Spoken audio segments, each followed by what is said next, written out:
Eh bien, bonsoir à tous. On le conseil municipal à 20h31. Bonsoir à tous. On va procéder à l'appel. Donc, Sophie Magicien. Patrice Rivière, on donne pouvoir à Bruno Royer. Carole Bonnefoy donne pouvoir à Dominique Doré. Aurélien Grappinet donne pouvoir à Jean Mazel. Nadine Fourré donne pouvoir à Yann Hervé.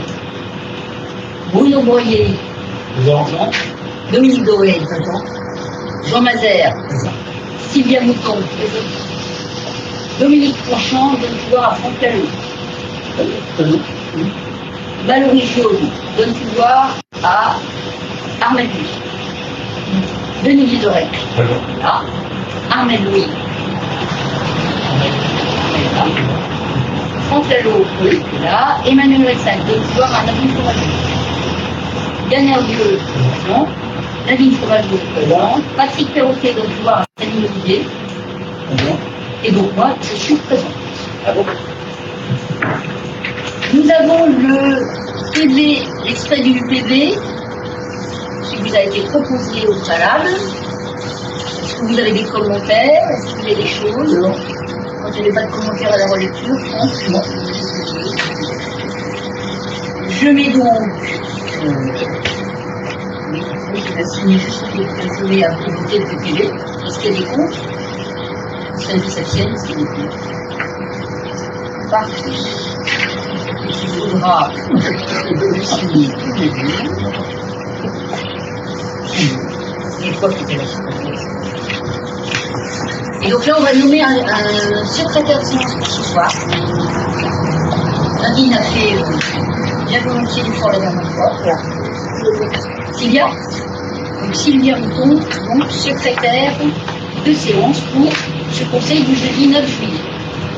Et donc, on va procéder à l'ordre du jour. Donc, la délibération numéro 1, il s'agit de la suppression d'emploi de la micro-crèche. Donc, on vous propose ce soir la délibération qui, conformément à l'article L331 du Code général de la l'emploi de chaque collectivité sous par l'ordre de délibérant de la collectivité.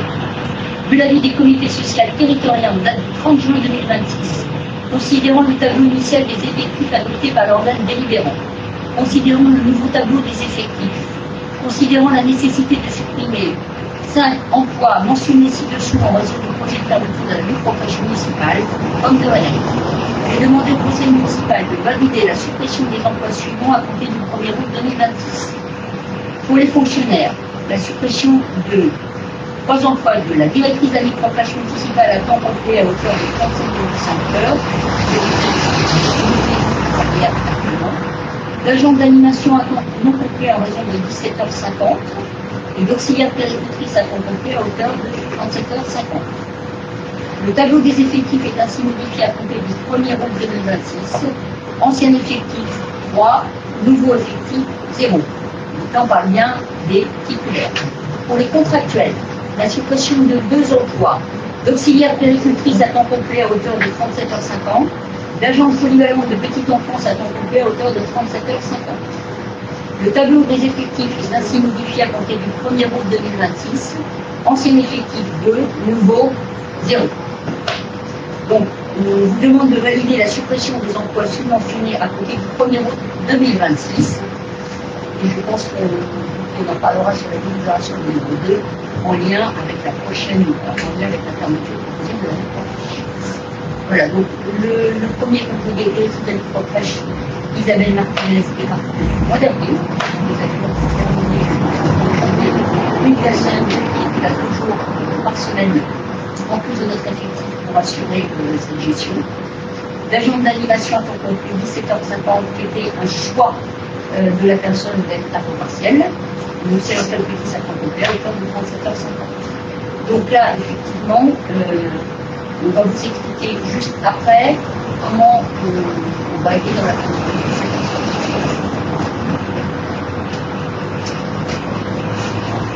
Voilà, donc on va passer, évidemment, ça a été vu et voté en commission. On va passer au vote. Qui est contre? Qui s'abstient? Qui est pour?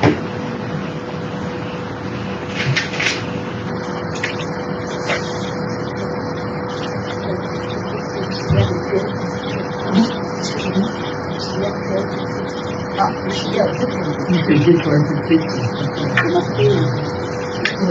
On va changer, on va faire changer. Merci.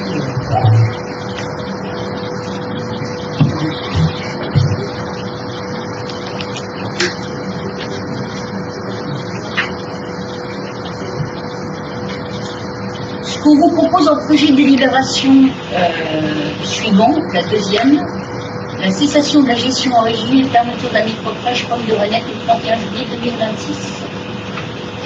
Donc, vu le Code général des collectivités territoriales, vu l'avis des comités sociaux territoriales entrant en date du 30 juin 2026, considérant que la commune a la charge des services publics petite enfance et notamment la microcrèche municipale, considérant la situation financière de la structure et de l'impossibilité d'étendre l'agrément à toutes les diversions, considérant l'avis défavorable du département sur le maintien de la structure, considérant les évolutions réglementaires en matière bâtimentaire des établissements d'accueil de jeunes enfants, considérant l'état de non-conformité du bâtiment selon l'autorité de contrôle interdit par le département, considérant que la commune de Bois souhaite garantir la sécurité des enfants.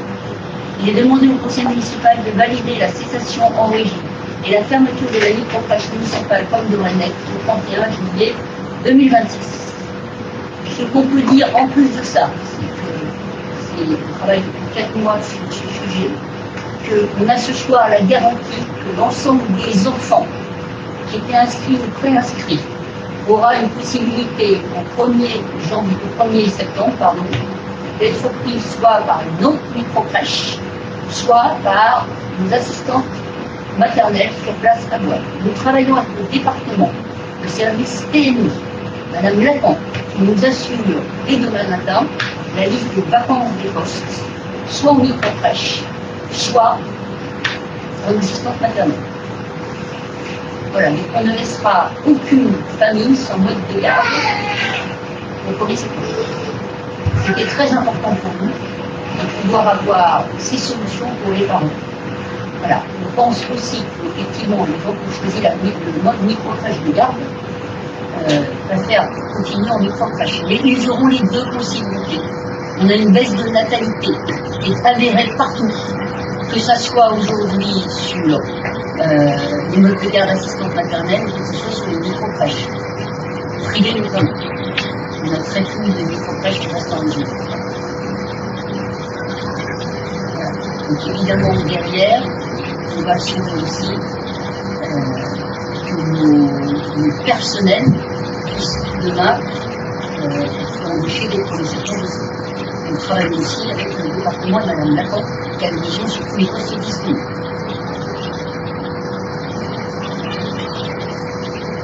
Avez-vous des questions?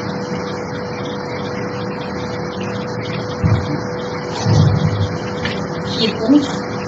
Qui s'abstient? Qui est pour? Plus de dire qu'aujourd'hui la décision est douloureuse. Par contre, autour de la table, notre priorité est quand même la sécurité. Et tout ce qu'on vise aujourd'hui, c'est d'avoir un bâtiment qui nous assure la pleine sécurité de tous nos enfants. Ce qui n'était plus le cas en termes de normes au 1er septembre.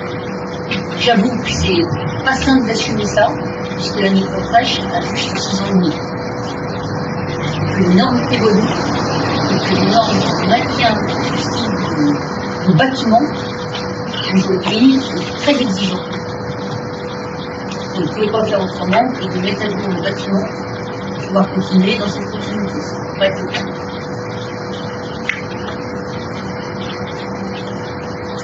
Voilà.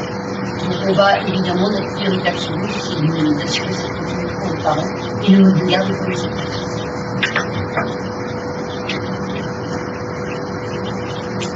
La délibération numéro 3, il s'agit de désigner un référent déontologique des élus qui existe déjà depuis 2 ans. Et du coup, je vais faire quand même l'exercice pour savoir ce que c'est, parce que tout le monde ne sait pas ce que c'est un référent déontologique. Donc, la loi du 21 février 2022 relative à la différenciation, la décentralisation, la déconcentration et portant diverses mesures de simplification de l'action publique locale prévoit notamment que tout élu local peut consulter un référent déontologue chargé de lui apporter tout conseil utile au respect des principes déontologiques consacrés dans la charte de l'élu local.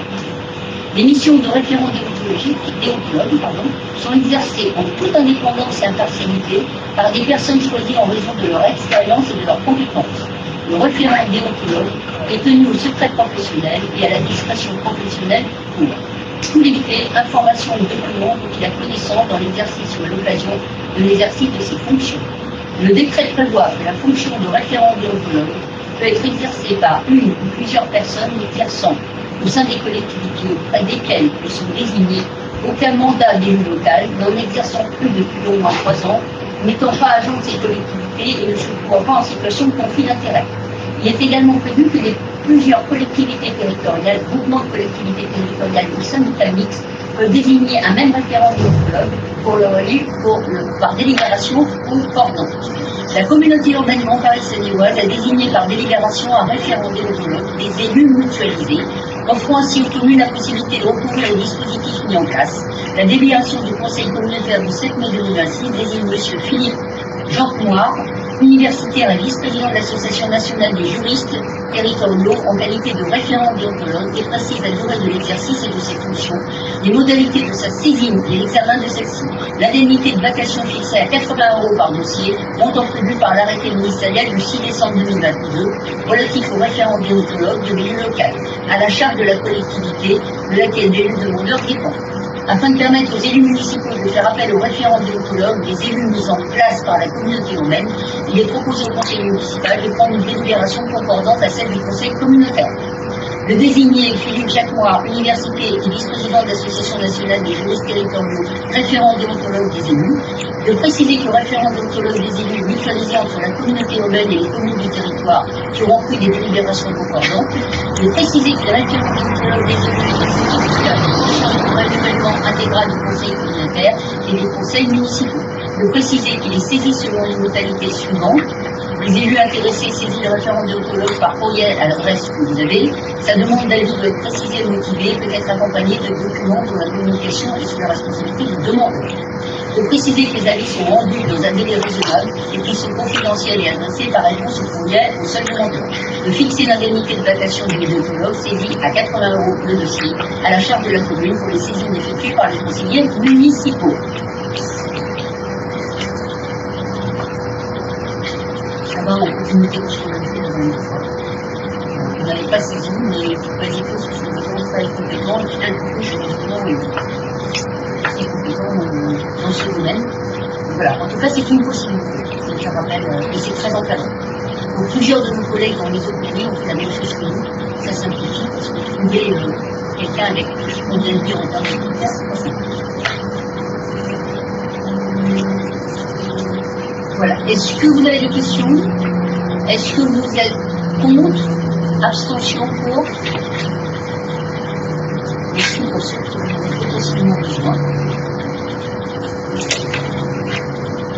La dernière délibération, il s'agit, alors, je rappelle adhésion dépôt au syndicat intercommunal de Val-de-Seine. Donc, Madame le maire porte à connaissance des membres du conseil municipal que le comité syndical intercommunal du Grand Val-de-Seine, lors de la séance du 9 juin 2026, a émis un avis favorable à l'adhésion de la commune d'Épaule et à son syndicat intercommunal. Conformément à l'article L. 5211-18 du CGCT, les communes membres du syndicat disposent d'un délai de 3 mois, suivant l'avis du comité syndical, pour se prononcer sur l'avis d'adhésion. Voilà. Donc, c'est un syndicat pour lequel nous travaillons beaucoup. Et c'est vrai que pour notre commune, plus on a aussi de valeur adhésion, donc ça permet de faire des choses. Donc c'est au niveau de Seine, c'est des vrais supports avec nous, à la fois pour tous les rendez-vous qu'il y a dans l'accompagnement, au niveau de Seine. Voilà, mais aussi aujourd'hui, c'est sur tout le territoire. C'est le nombre d'établissements. C'est 25 établissements. Donc, et ils font énormément, évidemment, les personnes en situation de handicap, mais aussi ils sont capables d'accompagner les communes sur toutes les problématiques liées au handicap. notamment aux jeunes dans les élites, mais puis tout ça à chacun. C'est un peu ce qui est mal derrière, des beaux établissements. C'est vraiment aujourd'hui indispensable sur nos territoires au niveau national. On manque d'établissements. Aujourd'hui, ce syndicat travaille vraiment beaucoup en proximité avec les familles, avec les liens, aussi avec les écoles, aussi avec tous les élus.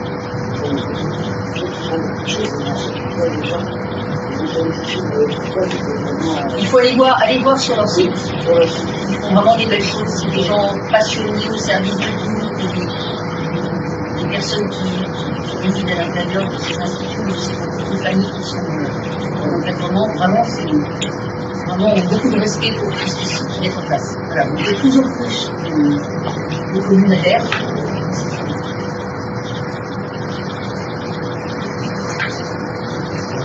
Il n'y avait pas d'établissement justement en dévaluation dans le pôle. Il y avait le pôle. Si. Le pôle, hein. Alors il y en a sur tout le territoire. Oui, mais il me semblait qu'on avait un pôle. Alors ils ne sont pas tous abricots. C'est pas du média. Et qui est utilisé, c'est sûr. Écoutez, on vous donnera toutes les Enfin, peu importe, c'était bon. Y a-t-il des oppositions à l'adhésion? Des abstentions? Pour? Ça c'est plutôt bien parce que honnêtement, encore une électricité à nous cet après-midi.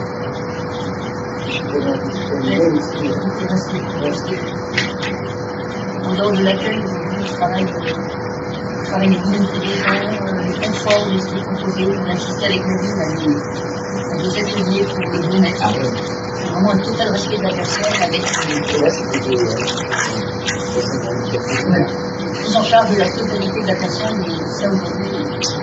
Je conseille d'aller au théâtre Olympus, géré par un médecin par Olympus. C'est des choses extraordinaires. J'aime beaucoup. Dans plusieurs ateliers, il y a un des ateliers qui est tout théâtral, le nombre de spectacles. C'est gens de rappeler, parce que c'est vrai que vous allez dans ces établissements, mais surtout vous êtes travailler. Il y a des portes ouvertes, n'hésitez pas à y aller. Quand tu connais aussi.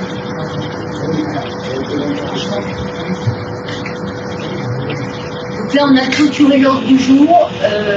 On va souhaiter à tout le monde, évidemment, un bel été. De dire que la commune, la mairie reste ouverte, le 14 juillet à minuit. Je vous rappelle téléphonique, on a des systèmes d'astreinte, le téléphone répond. Voilà, on n'accueille pas physiquement, parce qu'on a quand même de moins en moins de personnes qui viennent à l'accueil. Par contre, on est toujours très disponible. Les agents sont présents en mairie pour répondre aux besoins. Donc ça, c'est une chose. Nous sommes en vigilance orange. Canicule de nouveau. Le plus gros risque qu'on ait aussi en ce moment, les gens qui nous disent, c'est attention au feu. Voilà. Donc là, il faut faire très attention. On est en vigilance aussi pour tout ce qu'il peut y avoir autour des matchs. Voilà. Nous n'organisons rien autour du 14 juillet ici. On ne retransmet pas, on n'est pas les zones des matchs. Voilà, on a quand même nos risques. Et le préfet est très méfiant et nous demande de faire très attention à ce qui peut se passer sur le week-end avec les matchs aussi. En termes de sécurité. Voilà, on retransmet moins. On entendra certainement en fonction du résultat de ce soir. Mais en tout cas, pour le 14 juillet, c'est pareil. Il n'y a rien qui va se passer. On reste à disposition, évidemment, de toujours l'administrer.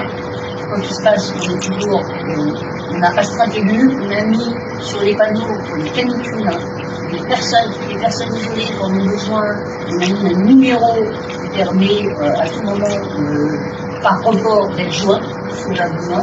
Évidemment, la première des choses, si y a malaise, c'est de faire le 15. Par contre, on est toujours disponible pour venir en support. Donc, il ne faut pas rester tout seul, il faut vraiment appeler. Nous, derrière, on peut appeler aussi immédiatement derrière et venir sur place. Donc, c'est très important. On a, nous, de la CCS, fait des appels à la première canicule. Mais voilà. Nos commerçants sont encore de proximité, hein, ça reste ouvert aussi. Voilà, nos médecins sont encore là, voilà, sont encore là jusqu'à fin juillet, toute cette canicule est présente. Juste pour vous dire qu'il s'est passé beaucoup de choses sur les autres communes assez récemment. Et pour une fois, on a eu un petit peu de chance. On a eu l'électricité tout le temps, alors que les autres communes ont eu l'électricité sur 2 jours à 5 km ici. On a eu la chance de ne pas avoir l'ouragan, hein, tout ce qui s'est passé, notamment un plateau des Alluets, Orcheval, sur de nombreux dégâts à 5 minutes d'ici aussi. Voilà. Et l'eau s'est quand même bien écoulée aussi, hein, puisqu'il y a eu aussi des grélots sur l'Orcheval de la taille de Nicolas. Voilà, donc cette fois-ci, on est passé à côté, et heureusement, merci, on était tous mobilisés le soir de l'orage, tous présents pour pouvoir dire que voilà, l'écho s'écoule. Ça a duré longtemps, c'est pour l'effort, mais on a réussi à évacuer, tous les appauvris sont nettoyés. Ici, autour de la table, on est très vigilants, merci encore Dominique, hein, tout ce qu'on peut, en déambulant, trouver, on signale immédiatement que ça soit nettoyé. Le rue, aujourd'hui, est bien passant. C'est pas parce qu'on a de l'herbe que l'eau passe pas. Donc là, il est bien passant, on a vérifié encore, et on a dégagé de la rivaille par les services techniques les herbes aussi. Donc là, on a bien vérifié. Il faut aussi vérifier que le rue, on porte cette responsabilité pour le secours de la table, mais aussi chacun à côté de chez soi, de voir si à un moment donné, vous voyez que le rue ne coule pas, il faut nous avertir. Ça veut dire que quelque part, c'est bouché. Sauf si demain, on devrait y avoir d'eau, mais là, on a de l'eau, et le rue doit s'écouler normalement. À une bonne vitesse, si ce n'est pas le cas, il faut nous avertir.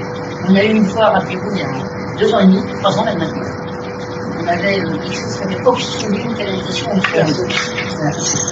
Donc il faut vraiment, pour éviter que le rue monte au chat, il faut vraiment qu'on ait sur lit naturel et pas de couche.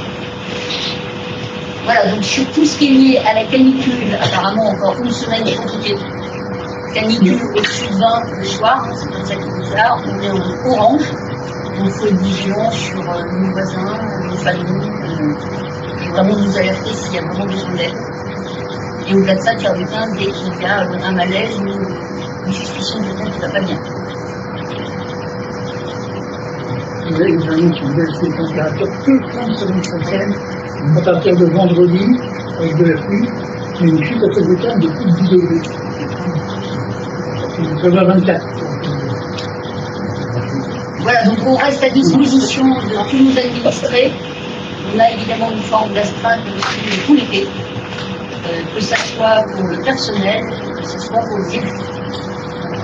À disposition. On vous souhaite à tous un bel été. Hein, et rendez-vous au mois de septembre pour la rentrée. On peut du coup clôturer la fête. C'est moche.